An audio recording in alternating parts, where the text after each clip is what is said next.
Hola a todos y todas, ¿cómo están? Bienvenidos y bienvenidas a una nueva clase de apoyo, en este caso sobre el texto La historia argentina de Ezequiel Adamowski.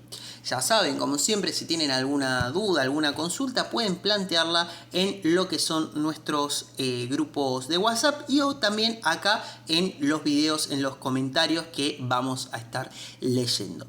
Así que, sin mucho más, arrancamos con lo que es este texto breve, pero que vamos a ir desmenuzando en lo que son los conceptos más importantes. Es en ese sentido que, bueno, Adamowski realiza un repaso, ¿sí?, de más de 5 siglos de historia argentina, de la historia de nuestro territorio, y un elemento muy importante que está presente en la historia de la Argentina es lo que Adamowski señala como la herencia europea. La herencia europea básicamente se hace presente luego de siglos de dominación colonial, luego de muchos años de estar sometido bajo el yugo español, y en este caso Adamowski refleja que la herencia europea se ve, por ejemplo, en lo que es la jerarquización de personas según su aspecto físico y según su origen étnico. ¿Qué queremos decir con esto? ¿Cómo lo bajamos a tierra, lo relacionamos con la actualidad, por ejemplo? Bueno, sin ir más lejos, podemos ver la estructura de clases de la sociedad argentina, ¿sí?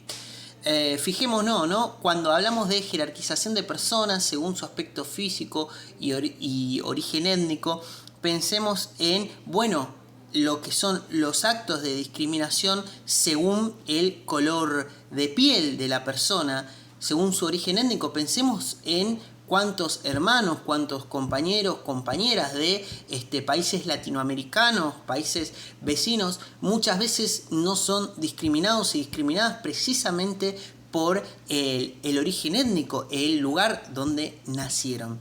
En este caso, lo que es la estructura de clases de la sociedad argentina está muy marcada todavía por este rasgo de jerarquización, yo lo llamaría este rasgo de discriminación de personas según el aspecto físico que tengan y según el origen étnico. Bueno, este aspecto de jerarquización es fruto de la herencia europea y perdura hasta el día de hoy en la conformación de la estructura de clases de nuestra sociedad. Ahora bien, para que esto perdure hasta el día de hoy, evidentemente tuvo que haber tenido exponentes, tuvo que haber tenido defensores. Bueno, este es el caso de Domingo Faustino Sarmiento, por ejemplo, quien lo podemos hoy en día apreciar en los billetes de 50 pesos, pero Domingo Faustino Sarmiento fue uno de los férreos defensores de, creo yo, la más lamentable de las divisiones, una de las más lamentables de las divisiones de la historia argentina, que es esto de civilización o barbarie, ¿sí? Sarmiento planteaba este concepto, esta idea de civilización para referirse a todo lo ligado a Europa, a lo europeo, y barbarie para referirse a todo aquello que sea autóctono, nativo, originario. Bueno, vamos a ver cómo este pensamiento realmente a lo largo de los años le causó mucho perjuicio al país, a la sociedad argentina, porque básicamente, bueno, creo que acá podemos identificar un poco lo que es el origen de lo que hoy conocemos como la grieta, ¿no?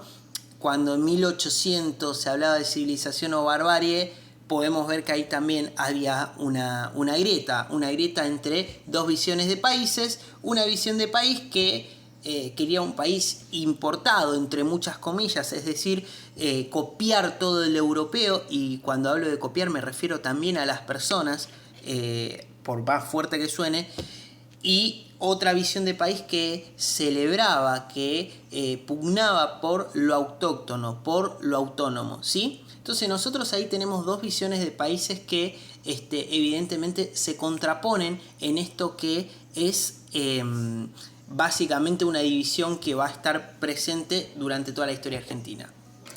Por otro lado, bueno, Sarmiento era miembro de la élite de la época, ¿no? En este caso, vale remarcar que históricamente las élites han tratado de deslegitimar lo que son los movimientos populares, tales como lo ha sido el irigoyenismo, tal como lo es el peronismo. En este caso, las élites que, bueno, están, como le digo, Sarmiento era miembro de la élite, comulga con este pensamiento de civilización o barbarie, con este pensamiento de discriminar a la gente según su aspecto físico y su origen étnico. Bueno, estas personas discriminadas, marginadas, ¿sí?, de la sociedad, ven identificación en movimientos que los incluyen, movimientos que no los descartan, sino que los incluyen, que responden a sus peticiones, a sus necesidades, a su visión del mundo. Este es el caso, por ejemplo, del peronismo, y es por eso que en ese sentido el peronismo siempre ha sido atacado por lo que son las élites políticas y las élites económicas del país. Así que volviendo un poco al texto de Adamovsky, ¿sí?, nos preguntamos, bueno, ¿a qué se debe esta división, ¿no? Bueno, por un lado entendemos que una vez que nuestro país se independizó, ¿sí?, una vez que alcanzó su independencia, básicamente queda la tarea de insertarse en el capitalismo mundial. Porque como sabrán, una vez que Argentina deja de ser colonia, bueno, luego de un tiempo de una guerra civil, ¿sí?, se define cómo se introduce en el capitalismo en el mercado mundial. Y en ese sentido, Argentina ingresa al capitalismo mundial como abastecedora de materias primas.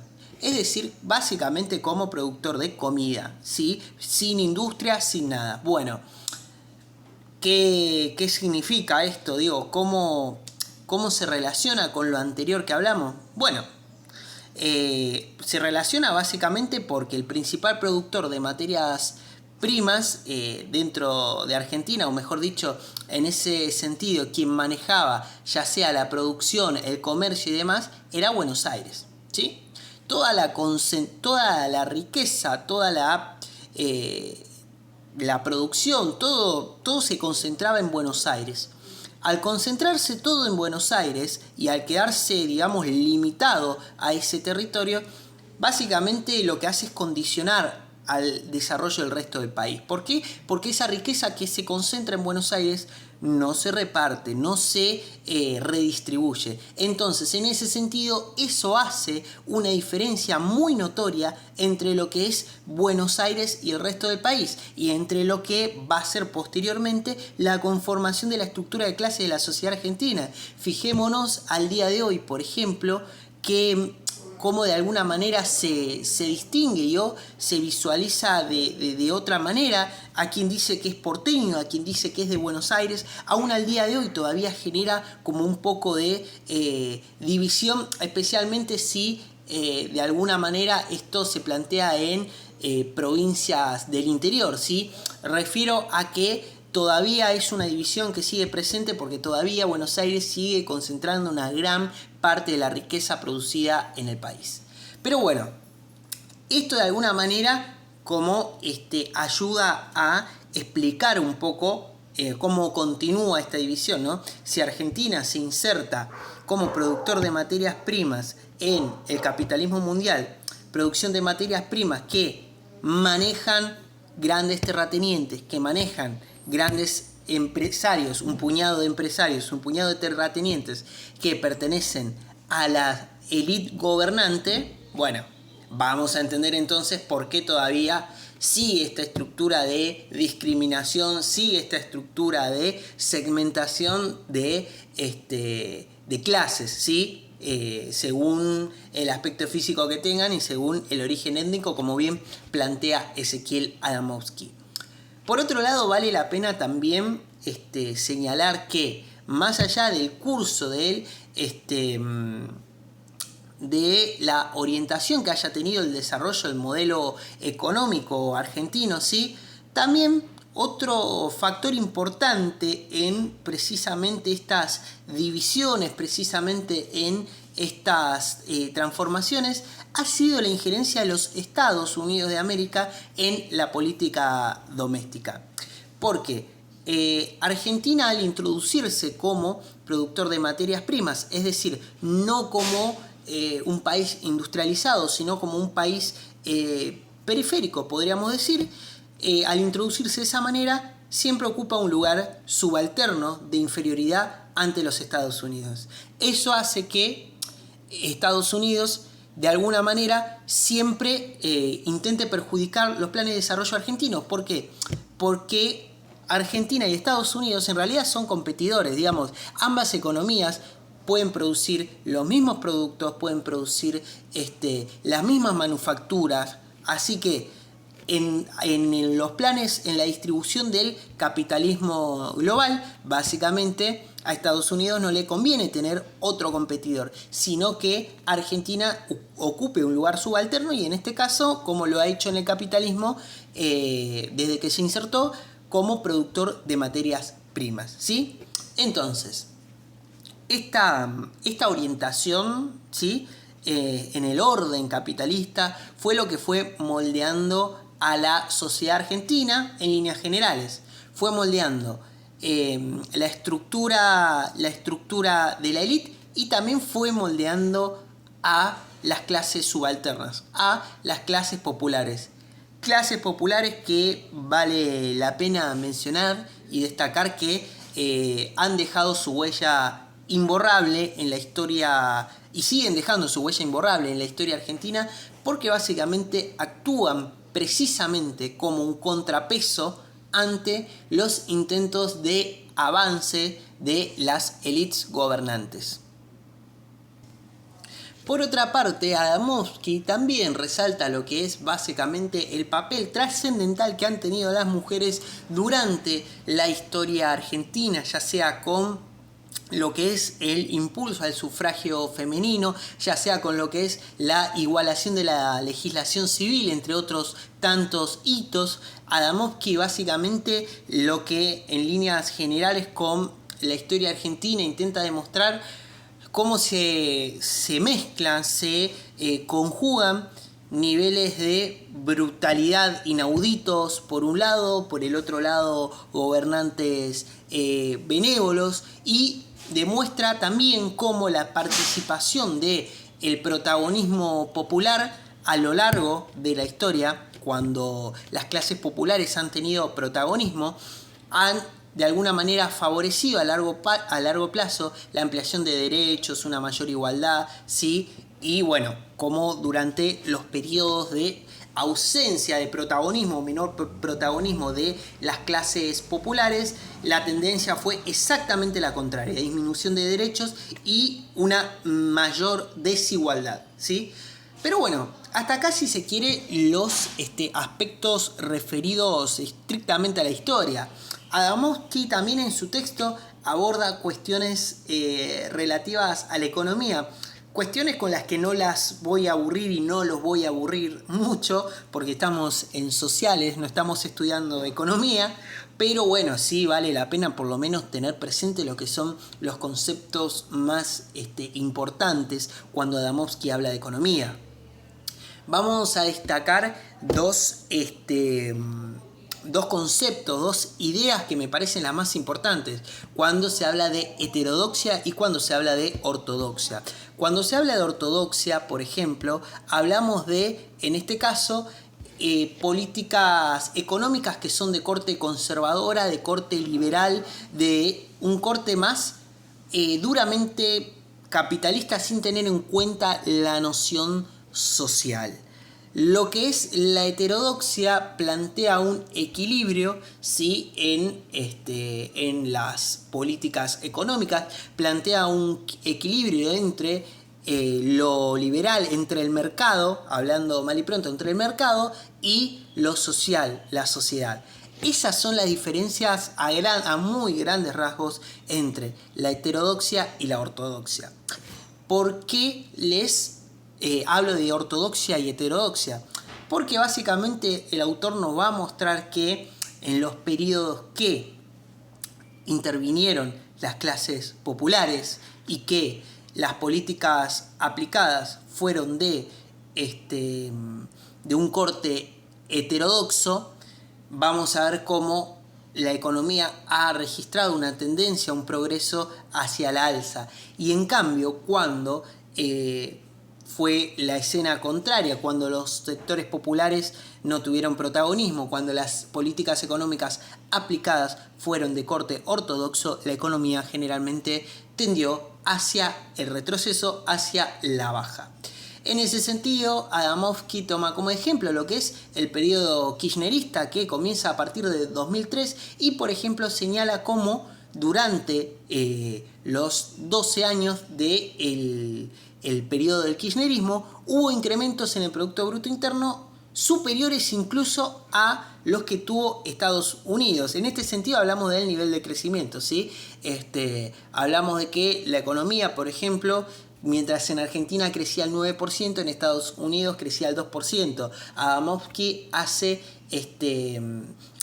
referencia a eso. Sin embargo, también señala que ninguna de las dos visiones, ¿sí? Ninguna de las dos visiones, tanto la heterodoxa como la ortodoxa, hoy en día puede mostrar resultados concretos de absolutamente nada.